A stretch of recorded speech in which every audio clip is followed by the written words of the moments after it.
everyone. We are meeting again in our Methane Mondays interviews. It's a pleasure to see you all, and today we have a pleasure to have with us Mr. David Creedy, who is a managing director, CMM and VAM on Syndicatum Sustainable Resources. Hello, David. Hi. Good afternoon. So starting with our regular questions, I would like to ask you if you could briefly describe the profile of your institution and tell us what does it do and why methane is important matter for your company. Syndicatum Sustainable Resources was founded in the UK in 2005, and it focused initially on generating carbon offsets, emission reductions, and carbon credit commodities. And we successfully generated over 50 million carbon offsets, primarily under the UN Clean Development Mechanism. We decided we were going to not only generate the carbon commodities, but we were going to finance projects. So we were financing coal mine methane power generation projects and also designing our own monitoring systems. And we were responsible really for the generation and the quality of the offsets we were producing. From a technical point of view, it was very successful, but then the EU trading scheme collapsed and the CDM market collapsed very rapidly. So Syndicatum learned from that and decided it would focus its efforts more on renewable energy investments. So primarily through Syndicatum Renewable Energy and the Rename Institute, it went into the renewable energy business. But we kept coal mine emission mitigation expertise in China, so we still thought that was a very important part of the business. And even though it wasn't going to be big business in the short term, we wanted to keep together our project generating potential and technical consulting activities, anticipating that in China, the largest carbon market in the world would eventually emerge. And we wanted to be in a position to operate within that. So that's the current status of our business. Thank you, David, for that. And that is, I think, an excellent segue into our next question. We've seen a lot of recent news and the front page news, in fact, related to methane, which is a long time in coming. And in that regard, do you see, and does your company see methane more as an energy resource, or is it more of a climate pollutant? And if you look at the differences between that, is it important that you distinguish, and does that have a difference in the way you approach your business? I think we always viewed it as a pollutant, which is why it was being tackled under the CDM for methane mitigation. The fact that energy could be produced from it, that helped really to finance the projects. But ultimately, the concern was to mitigate methane emission by any means possible. So certainly my personal view is it is a pollutant, it is not a resource. The useful part of it is used to help finance that mitigation effort. Thank you. Thank you.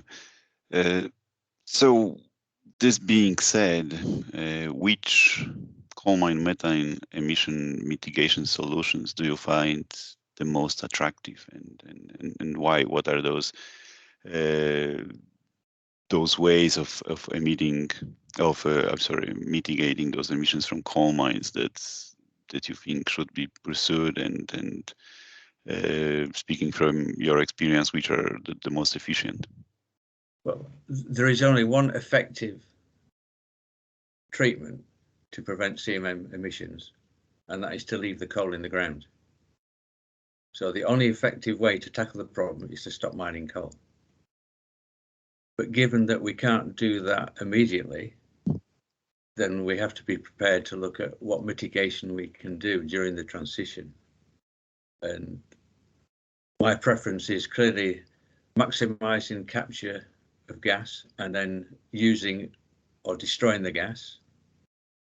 And I think under all circumstances, any high concentrations of gas, if they can't be used, they should be flared. And I think flaring should be mandatory. There is no need to emit drain gas to the atmosphere. There's a big problem with ventilation air methane, which is low concentration. And I and many others have worked on ventilation air methane mitigation projects. They do work, but they're only really practical on shafts with high levels of emission, 0.6% or more. They're not applicable to most of the ventilation shafts. And they're not always straightforward. So they're quite expensive equipment. It's large equipment, uses a lot of steel. It does require regular maintenance. It does go wrong, and it needs people with the skill and knowledge to look after them, to make them work effectively. And all that can be done. But because of that complexity, there aren't that many in the world, and only a few have had any long-term success. So it's not the solution to dealing with ventilation air methane. At the moment, we don't have a technology that you can put on any shaft with low concentration that would make financial sense to actually try and deal with it. I'm sure with any amount of money on research, eventually something could be found to do it, but I'm not sure that's the best use of research effort and finance. Research effort should be on replacing coal with renewable energy, not on trying to prolong the life of coal mines.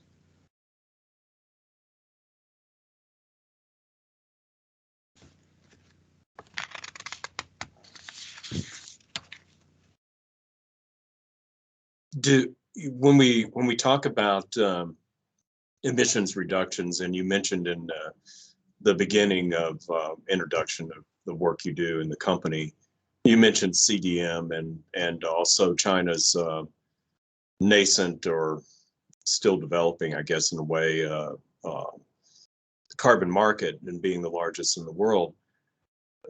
But aside from China right now, what do you think are the best incentives that you would suggest to encourage methane emitters to pursue mitigation? Punish them with taxation, very high carbon tax. I mean, we've tried gentle incentives, we've tried financial incentives. You know, there's the CDM process in developing countries. Right. There's tax breaks and so forth to encourage people to do it, but they didn't make the massive impact that was necessary to actually reduce emissions. They perhaps slowed down the increase in emissions, but they certainly didn't flatten, they certainly didn't decrease. So it has to be something quite strong and forceful to actually, well, it needs to go beyond encouragement. It has to force emitters to reduce them. Otherwise, it's just not going to be enough.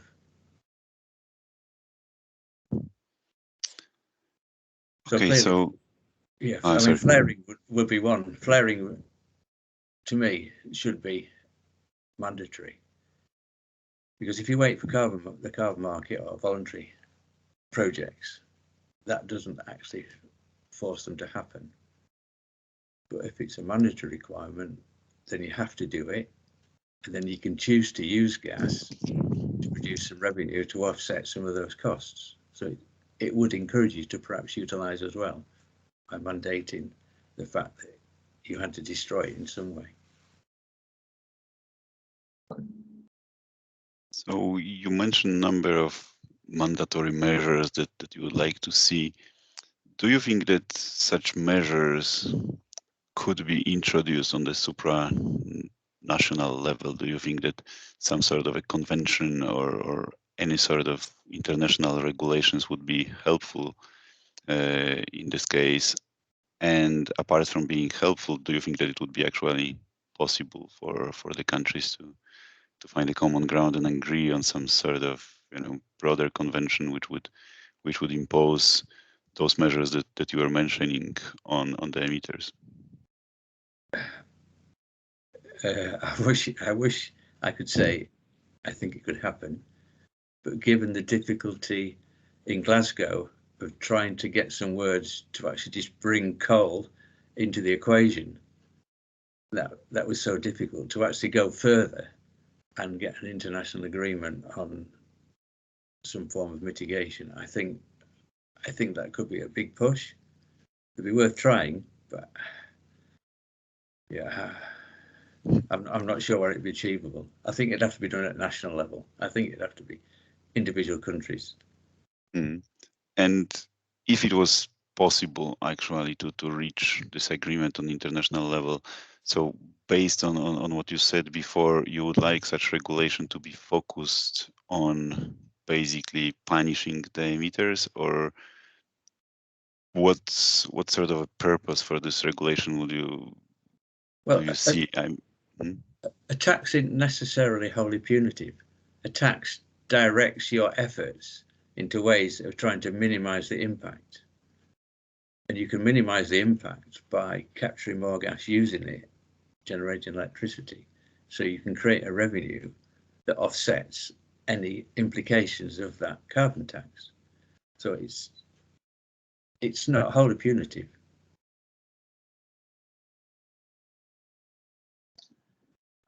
So, given that we see that the difficulty of developing an international approach, and but we have seen on individual basis, when I say individual, I mean individual project bases, that you can reduce emissions. How do you see the future unfolding over the next several years? Because everybody points to them being very critical. And what do you think will happen? Do you think we'll just stay in sort of locked into business as usual, or do you expect new regulations? We saw the pushback on phase out of coal and even the discussion of it. I think Xie Jinhua said that he saw the coal phase out or phase down, not phase out. What do you see happening in the near term and sort of medium term with the coal industry and methane emissions? I think generally it's recognized that the cost of generating electricity with coal is becoming more and more expensive relative to other forms of generation.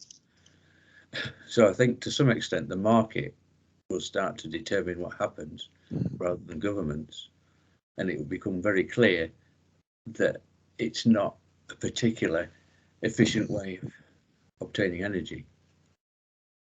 Well, the governments have to deal with the social problems of moving out of mining as a source of producing energy and coking coal. They're left with the social problems, whereas the market can deal with the technical problems. And also there's a lot of vested interests in coal mining in some countries.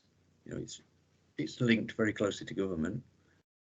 It's also linked to the comfort of many people who work in the industry and are associated with the industry. So those vested interests are not going to let it go lightly. And they'll probably keep subsidizing the business to keep it so-called competitive with alternative forms of energy production. I think those things will take some time to get out of the system, and it'll probably take longer than we would wish it to. I think in other countries, certainly the developed countries, they recognise that the cost of renewable energy coming down so much that it just doesn't make sense to have thermal coal. And you can do without it. And if you internalise all the externalities of coal mining, the true cost of coal mining, all the environmental costs and the damage to water courses and so forth, then it becomes even less attractive. So I think coal mining will have a natural death in some countries long before governments even notice that it's gone. That'll probably happen in the US. But in countries with more centrally controlled economies, it's just going to depend really on the views of a few people. And if they get it in their mind that they want to do it, then it'll happen very quickly. but we can have no influence over that. So I'd like to be hopeful, but I'm not that hopeful, I'm afraid.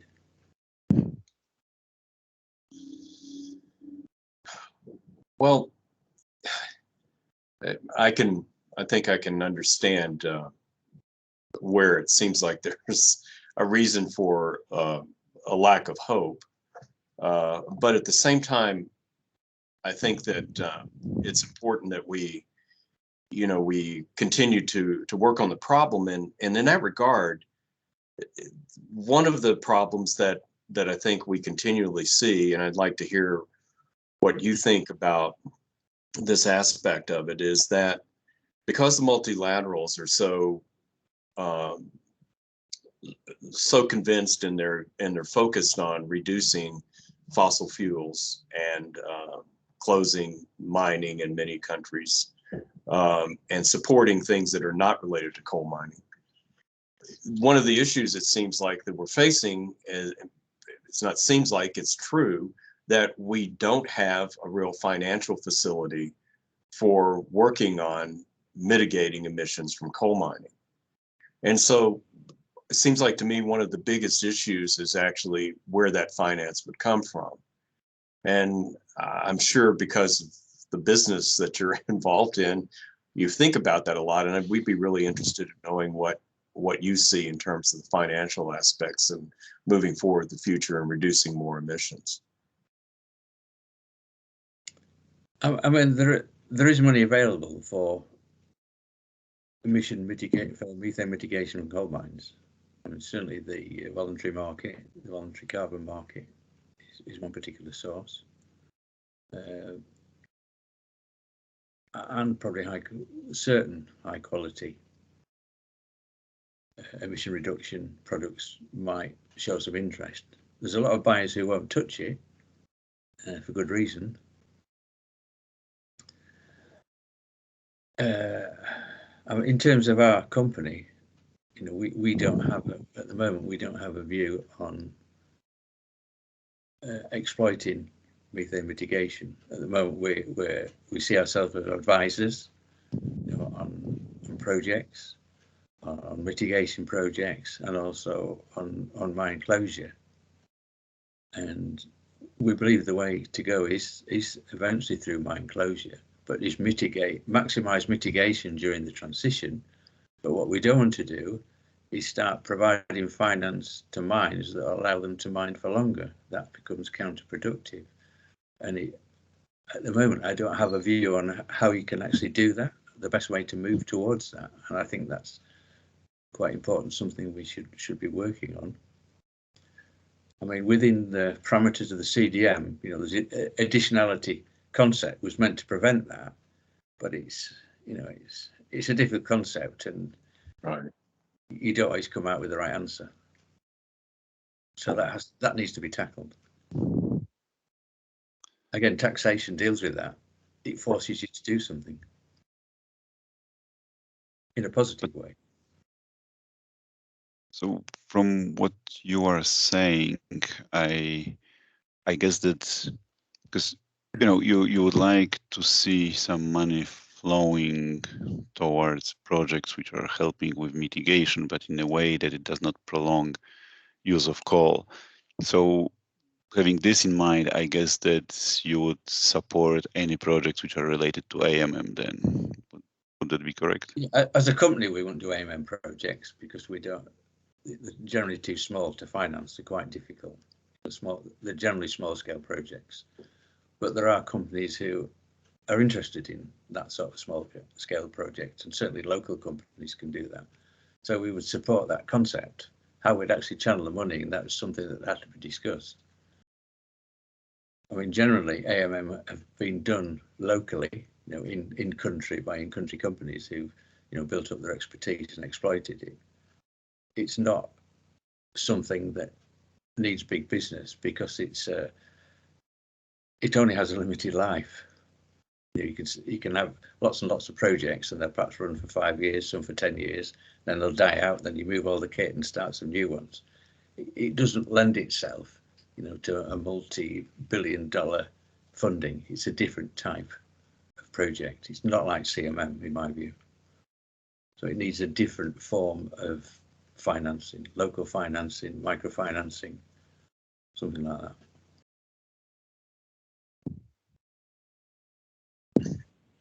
Um, Sort of taking a step backwards in the discussion, you mentioned as the previous question that you see that some of the environmental attributes that come from reducing emissions at coal mines, either active or abandoned, are not, in a sense, I'm not sure, I can't remember exactly the word you used, but they're not exactly considered high quality emissions reductions. And could you expound on that a little bit more? What, and taking it a step further, you were one of the prime authors of a new document that the UNECE is going to publish on monitoring, reporting, and verification of emissions. And it's a very good document, and it has a lot of important aspects and details. Do you see MRV as being something that, if it's implemented correctly and in a widespread manner, does that end up improving these credits? Would these make them more saleable and fungible? Well, MRV is essentially about building national inventories and developing national policy. The emission reduction, they have their own protocols and their own monitoring, independent monitoring systems. And what you have to be sure about is, firstly, it's a credible monitoring system. It's done independently. It's properly verified, and you can have confidence in the results. And sometimes that's not always evident in some of the products. And it needs to be to an international standard, something like the CDM standard is well recognised, and I know there are other standards. It has to be to that standard. And there are some buyers who won't entertain any credits that are associated with fossil fuel or with coal. You know, they choose to do that, and that's their choice. Right. And certainly there has been some doubt about the efficacy of some of the credits generated from some projects in China. Which is why when we started doing projects, we wanted to control the whole process, and we set up independent monitoring systems, and we had a third party to check and verify and process our systems, so they couldn't be tampered with, and we knew it was all reliable, good information. But it took a lot of money, quite a bit of processing to be able to give that degree of security. And many projects, they're not big enough really to support that level of scrutiny and monitoring. Okay, so maybe just one more question. You were saying before that the only true or the only way to actually limit the emissions from coal mining is to actually stop mining coal. And then you also mentioned that even though you don't really believe it's currently really possible, but you would be in favor of some sort of regulation, whether on national or international level. So my question would be here, and it's a very simple question, but should such regulation be issued, would you in this regulation differentiate between coking coal and energetic coal, or would you just put it all together and be for closing any mining, or having in mind different purposes for which those two resources are used? Would you actually differentiate it somehow and let's say leaving the ground on only the energetic coal, but give some sort of a transition period for the coking one, or not really? Yeah, I guess. I mean, thermal coal is easier to deal with in terms of that you can replace that with alternative forms of energy, whereas the coking coal is needed for making coke, and we know that there are new methods coming on stream that will eventually obviate the need for coking coal. but I don't think they're widely enough available at the moment. So the transition from thermal out of thermal and the transition out of coking coal will run at different rates, and probably thermal will be out of thermal before we're closing all the coking coal mines. But there will be a span for both of those. And the important thing is how quickly can that be done? And if it's taking 50 years, it's no good. If it's taking 20 years, it's still tight. If it's taking 10 years, you might just get away with it, but it's not going to work in those timescales. The way we're going at the moment, it's not going to work in those timescales. That is not particularly optimistic conclusion, but I guess I do not have any more questions, Ray. I don't know. Would you like still to ask something or? No, I don't. I think that we covered a number of dimensions that are related to what to do about methane emissions. And of course, Dr. Creedy has been instrumental in not only helping some of these projects get off the ground, but also in guidance in terms of the documents that our group has been able to produce. And I'm just thankful for that, and appreciate having the time to talk with you about this issue that you've spent so much time on. Yeah. Thank you very much, David, Well, for taking time and for all your input. It's very much appreciated. So thank you, and hopefully we will see you on our next Methane Monday meetings on December 6th. yeah, if I haven't jumped out of my window by then. Thank you. Okay.